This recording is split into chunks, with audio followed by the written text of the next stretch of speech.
নমস্কার, আপনাদের সবাইকে স্বাগত। যারা আমাদের ভিডিও রেগুলার দেখেন তাদের বলেছিলাম এই 2025 সালের প্রথমেই এই বছরেই হতে চলেছে মিসাইল টেস্টের বছর। মানে একের পর এক মিসাইল টেস্ট করবে ভারত। বিগত কয়েক মাসে মিসাইল টেস্ট করে ভারত বিশ্বকে অবাক করেছে, আর তার সাথে চীন ও পাকিস্তানের রাতের ঘুম কেড়ে নিয়েছে ইতিমধ্যে। এই সবের মধ্যে ভারত আবার নোটাম জারি করেছে, একটি না তিনটি।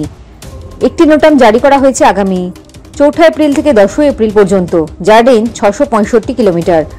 উড়িষ্যার উপকূল থেকে টেস্ট করা হবে। দ্বিতীয় নোটাম জারি করা হয়েছে 7 তারিখ থেকে 8 তারিখ পর্যন্ত, এর রেঞ্জ 160 কিলোমিটার। এটিও উড়িষ্যার উপকূল থেকে টেস্ট করা হবে।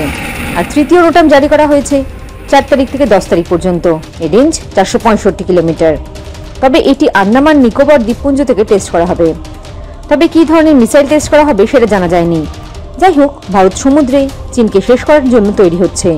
এটা ঠিক যে আগামী সময় ভারত চীন যুদ্ধ হওয়ার সম্ভাবনা প্রবল। বিশেষজ্ঞরা বলেছেন, ভারত যেভাবে চীনকে সব দিক থেকে কোণঠাসা করছে তাতে চীন সীমান্তে উত্তেজনা তৈরি করতে পারে যে কোনো সময়। আর ভারত চীন সীমান্ত তৈরিই আছে।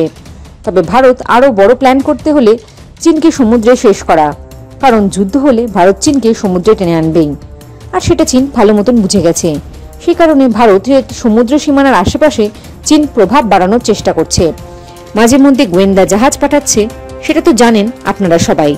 সেই কারণে ভারত চীনকে শেষ করার প্ল্যান নিয়েছে। এদিকে দেখা যাক ভারত কি মিসাইল টেস্ট করে। খবর পেলেই আপনাদের জানিয়ে দেব। জয় হিন্দ, জয় জওয়ান, জয় কিষান।